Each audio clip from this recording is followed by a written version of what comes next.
Nick. Two questions. One on ESU. Firstly, there was bad news in that for the people of Victoria. Is there any comfort that you can give? Is there any further support that you can give the state of Victoria to try and buffer its supply through the summer? Firstly, just yesterday I was in Victoria, as you know, announcing the capacity investment mechanism with Minister D'Ambrosio. A Commonwealth scheme, but one that we work with the states on. And that will support 600 megawatts of new generation, dispatchable renewable generation, across Victoria and South Australia, which, as you know, Nick, are very closely integrated grids.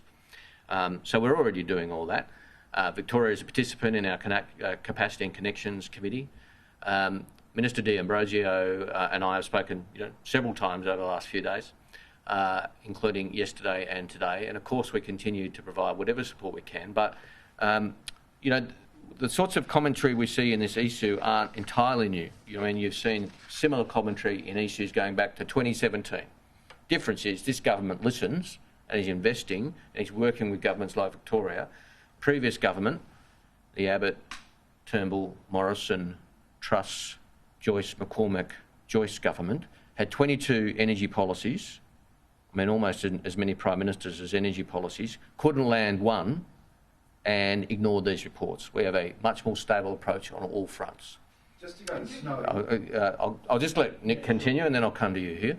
Just to go to Snowy, that obviously you saw this coming, but it's still an $8 billion price tag that now has to be accounted for. What does that knock out of your energy budget? There's a heap you have to do with energy. And now you've got to come up with a whole lot more money.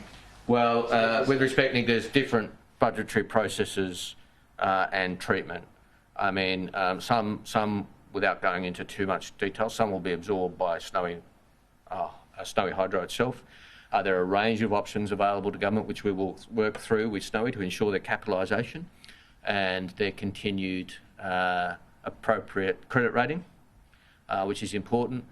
Governments in the past have done things like equity injections, and there's matters of dividends, etc. All of that will be worked through, but it's not like, for example, you have a $20 billion rewiring fund and then you transfer that to Snowy. None of that's on the cards. We continue with our energy agenda. Hugh. If there are blackouts over the coming summer, who are the people that the public sitting at home over their candles entitled to blame for? Well, I think, Hugh, with respect, let's not be too melodramatic about a report which highlights an investment need, but as Mr Westerman has made clear, is not a prediction or a forecast of blackouts. It is an indication of what needs to happen, an indication of the reliability. So in terms of... But isn't the report, with all respect, isn't the report saying that there is a heightened risk of the system? So if it happens, who do the punters blame? Well, I think the Australian people would look at it and say 4 gigawatts of dispatchable dispatchable energy came off the grid in the last decade, and 1 gigawatt went on. So that's a very poor outcome over the last decade. And they know that given there's 3.4 gigawatts of new generation available this summer, that wasn't available last summer, the governments are working together to ensure that the grid is as stable as is possible. But, the Liberal Party's been predicting blackouts, for 18 months now, just like they predicted that there'd be a foot and mouth outbreak, and just like they predicted there'd be a deluge of boats. They want the country to fail. They are desperate for Australia to fail. We are a government which is ensuring that Australia succeeds. Every dire prediction that Peter Dutton has made over the last 18 months hasn't come true. Right? So that's a matter for them. They're out with their normal sort of rabble-rousing today. We're focused on the job. We've been doing the job for the better part of 18 months, and you can see there with the 3.4 gigawatts of new generations come on, some of the dividend of that work. And just to follow up, okay, go on. On solar power, rooftop solar, the report says that it has great benefits potentially, but there's a problem with coordinating it, and that hasn't yet been achieved at scale. So what is the message? What's the cut-through message here to people if they're contemplating, do you get rooftop solar? Is it worth doing? Does it make any difference? Are you urging people to do it? Or, in fact, are we still a long way short of the coordinating systems needed to make rooftop solar really work for the country? I think what the report's getting at the rooftop solar is not saying that it's not working. What it's saying is that it provides a new management challenge for the grid operator.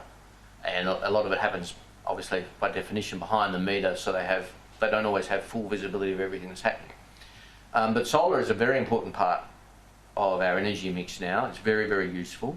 Increasingly, we need to see more storage of it to help balance the grid. And we're seeing that. The last Clean Energy Council figures, for example, showed 6 big batteries getting approval in the last quarter. That's a big step forward. More and more households are taking it's a very big step to get a battery. It's not cheap. And we've got our rollout of community batteries as well, 400 community batteries across the country, plus all the states' community batteries. So storage is the key going forward of renewable energy. You know, the deniers and delayers in the LNP say, the sun doesn't always shine and the wind doesn't always blow. Well, the rain doesn't always fall either, but we store water and we drink water every day. We can store renewable energy and we can use it every day. Yeah. AEMO spoke this morning about the challenges in transmission and securing a social licence to build within communities. How much of that is a concern for you? Does that risk slowing down further the renewable energy transition? So you're right, AEMO has called for more and faster action on generation, on storage and transmission, 100%. And that's exactly what we're doing. We've got our $20 billion Rewiring the Nation Fund, which is the sort of entry into the door to get the projects built, the missing link of finance. But then, yes, there are issues to be worked through with communities. Community engagement desperately needed to be improved on transmission. These are big pieces of infrastructure going through communities, and communities did not have enough visibility, enough real consultation and enough say. We are changing that, working with the states and territories, working with the Energy Infrastructure Commissioner, Andrew Dyer. We've changed the rules, the energy market rules, to encourage more local dividends and consultation. Mr Dyer is leading for me a review of social licence and community supported transmission to see what more we can do better. The states are doing that too. The New South Wales, Queensland and Victorian governments have all done a good job in improving the compensation for landowners who host transmission lines. That's important, but not the be-all and end-all. Compensation for landowners doesn't do it all. We need to ensure real community benefit and real community consultation. That work's well underway. Peter? Chris Bowen there, confirming the Snowy 2.0 scheme is continuing to be plagued by delays and major cost blowouts. Also, as you heard, there are stark warning about what we can expect this summer in terms of blackouts. Sounds like we should be bracing ourselves for a long, hot summer ahead.